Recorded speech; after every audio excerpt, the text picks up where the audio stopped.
So the success of the Boneyard match and the Firefly Funhouse match at WrestleMania 36 has kind of like I think those were the things that were most praised from WrestleMania 26. And I think that WWE have listened to that because now the Money in the Bank match that we're getting is climbing the corporate ladder, and it's going to be filmed at WWE headquarters, going up all 10 floors of the building to then have a match onto the roof. And it's probably going to be filmed in quite a cinematic style, I would imagine. Yeah, they've been watching their DDT Pro, haven't they? They're now doing all their wrestling in office blocks. Yeah, and I guess I think that's a really interesting premise for the Money in the Bank match. I think the Boneyard match maybe wasn't as much of a success for me as the Firefly Funhouse match because that was a bit more meta and had a lot more story going into it. The Boneyard match I very much appreciated on a schlocky, it's a bit silly, but it's a lot of fun level. And I think in this exact moment of time that we're living through right now, with everything that's going on in the world, those kinds of matches are stuff that WWE I think can definitely get away with because it's not like you have to play a video to a live audience.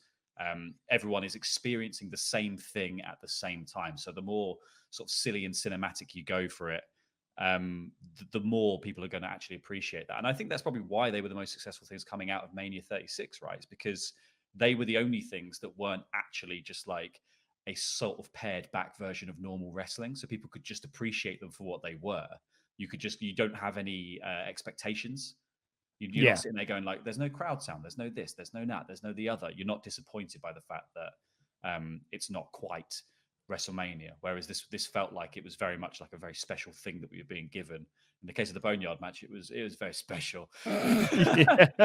Yeah, I think with the benefit of hindsight, the Edge and Randy Orton last man standing match really would have been a much better match overall had it been done in that cinematic style, as opposed to them doing, well, let's just do a regular last man standing match and we'll just beat each other up around the PC for what felt like 4 hours. 40 minutes or whatever it was in the Yeah, end. exactly. Yeah, I mean, it's the second longest match in WrestleMania history, behind the 60-minute Iron Man match between Brett and Shawn. Like it went on for way too long.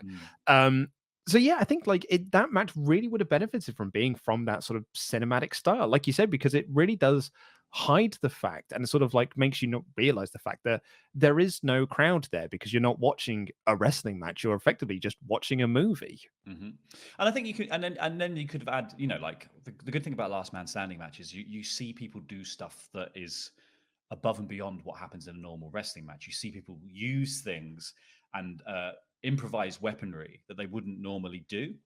And I think one of the things that the ladder match with one of An Uso, John Morrison, and Kofi did was use.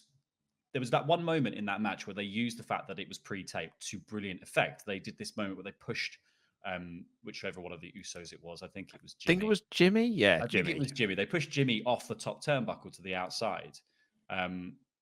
And he just falls out of shot and you don't see him land. So you assume that he landed on crash mats if you, I guess, production savvy. But it adds this bit of drama to be like, nobody really ever takes that bump. So it's like Yeah. we've gone above and beyond, and here's this really horrible moment of something happening. And they could have done that so many times in the Randy Orton Edge match to make it kind of heighten that drama. And you could have used the fact that it was pre-taped to do lots of brilliant, silly things with all this weaponry that you had, and really hype up the fact that these guys are going above and beyond to hurt each other. And, they've been doing it on SmackDown as well. In the lead up to WrestleMania, they had, King Corbin murdered Elias by doing the sort of the Lion King of long live the king and pushing him off. And the Miz and Morrison doing a promo to themselves, dressed up as the New Day and dressed up as the Usos. So they are doing this sort of like more wacky stuff with this and sort of playing around with the format of there being no fans and being a pre-taped show.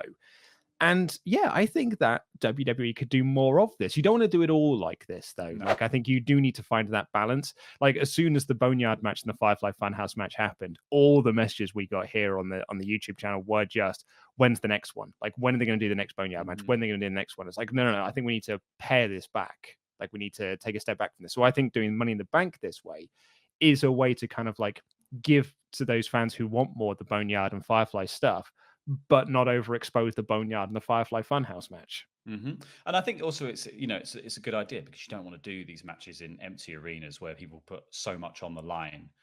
And the Money in the Bank ladder match is traditionally one of the matches where people really do come very close to hurting themselves, if not hurting themselves. Mm. So I guess this is a good way around it, and I think it would be a lot of fun. There'll be lots of really interesting things. It's going to be basically a tour of Titan Towers. It's Yeah. like it's that's going to be really interesting to watch as a WWE fan. But I think, yeah, like you said, you don't really want to overexpose this sort of gimmick match when you go back to regular wrestling programming, because, like, let's cast our minds back only a few years, really, to the House of Horrors match, which was very much in the exact, like, the blueprint for a Boneyard match, I guess, was go to a spooky place, do a spooky match. But that, because it was basically playing a video at a pay-per-view to a crowd, they had to then do that 5 minutes in the end where they got to the ring and finished the match. So kind of devaluing a lot of the process of doing a spooky thematic match anyway. Yeah. Because then it still had to conform to the ideas of what a wrestling match is. The thing about the Boneyard match is that it was barely a wrestling match. There was no referee. AJ Styles got to bring along an entire gang with him. Undertaker used magic. And then AJ hasn't been seen since. So we can only assume that he's still buried. Gallows and Anderson were killed so hard they had to leave the company. Like, and I guess that's probably my other point about the Boneyard match. One of the things I think where it's best deployed is with characters who still have the hyper reality gimmicks. People like the Undertaker, people who still have that foot in the past of wrestling, where they're, the gimmick is more than they're just a wrestler.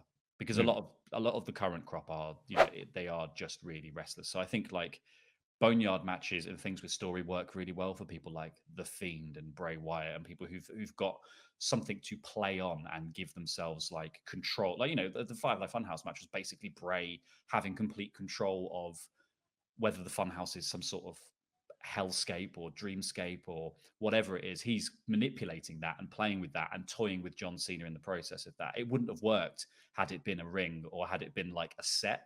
And he's like leading him through doors, like this is your life, being like, hi, well, this is when you were that guy, remember? Like, it only works if it's magic. And I think the Boneyard match also only works if everyone in it is taking it seriously, even if it is a bit silly. Yeah, and like the last man standing match that we could have got at WrestleMania, which we then sort of saw with the Gargano Ciampa thing, is like, you film in that cinematic style.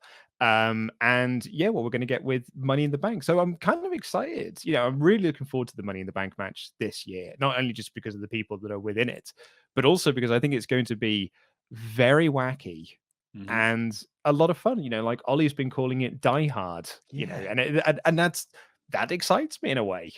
Get to the roof. I just think I actually do just think there's going to be so much stuff that they can do with it. And, like, obviously it's a weird time to let people in your offices and smash them up, because it's probably quite hard to get handymen round to repair the stuff. Like, look at that gym mirror's still smashed in the Performance Center from Ciampa and Gargano's match on NXT, or Little Brawl on NXT. So, like, yeah, it's a weird time to let them smash up the offices, but I think it's going to be really cool and really interesting to see. And I imagine those matches are going to be pretty long and a lot of fun.